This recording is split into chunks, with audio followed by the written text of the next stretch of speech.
What I'm trying to do is to make a significant difference in spaceflight and help make spaceflight accessible to almost anyone. There need to be reasons to get up in the morning. You know, life can't just be about solving problems. Otherwise, what's the point? There's got to be things that people find inspiring and make life worth living. If somebody is doing something that is useful to the rest of society, I think that's a good thing. Like, it doesn't have to change the world. Like, if you're doing something that has high value to people, I think that's fine. Like, stuff doesn't need to be changed the world just to be good. I don't believe like people should be experiencing hardship while the CEO is like off on vacation.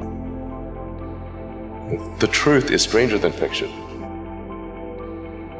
Okay, this is why it's important, and even if the odds are that it won't succeed, it's worth trying to do it. Then I think you can create a great company. You see the difference between a startup that is successful and one that is not, and it's because the successful one, they both made mistakes, but the successful one recognized the mistakes, fixed them very quickly, and the unsuccessful one tries to deny that the mistakes exist.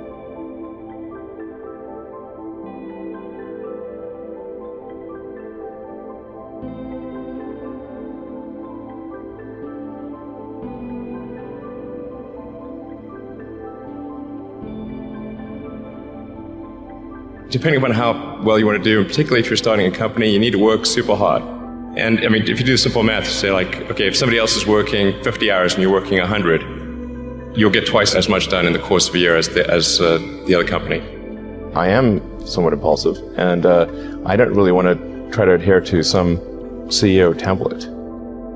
A natural human tendency is wishful thinking.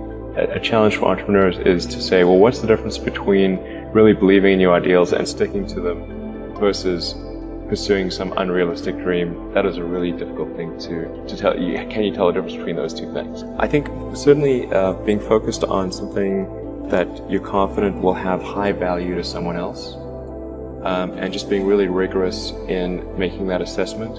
I think certainly extremely tenacious, and then just work like hell. I mean, you just have to put in, 80 to 100 hour weeks every week. I mean, I think it's like quite painful and difficult. But all those things improve the odds of success. If you're creating a company or if you're joining a company, the most important thing is to attract great people. So either join a group that's amazing, that you really respect, or if you're building a company, you've got to gather great people. I mean, all a company is a group of people that have gathered together to create a product or service. And so depending upon how talented and hardworking that group is, and the degree to which they are focused cohesively in a good direction, that will determine the success of the company. So do everything you can to gather great people if you're creating a company. Then I'd say focus on signal over noise. A lot of companies get confused. They spend money on things that don't actually make the product better. So, for example, at Tesla, we've never spent any money on advertising. We put all of the money into R&D and manufacturing and design to try to make the car as good as possible. And I think that's the way to go. So for any given company, just keep thinking about, are these efforts that people are expending, are they resulting in a better product or service? And if they're not, stop those efforts. And then the final thing is, don't just follow the trend. You may have heard me say that it's good to think in terms of the physics approach of first principles, which is, rather than reasoning by analogy, you boil things down to the most fundamental truths you can imagine, and you reason up from there. And this is a good way to figure out if something really makes sense or if it's just what everybody else is doing. It's hard to think that way. You can't think that way about everything. It takes a lot of effort. But if you're trying to do something new, it's the best way to think. And that framework was developed by physicists to figure out counterintuitive things like quantum mechanics. So it's really a powerful method. And then I think that the final thing I would encourage you to do is, now is the time to take risk.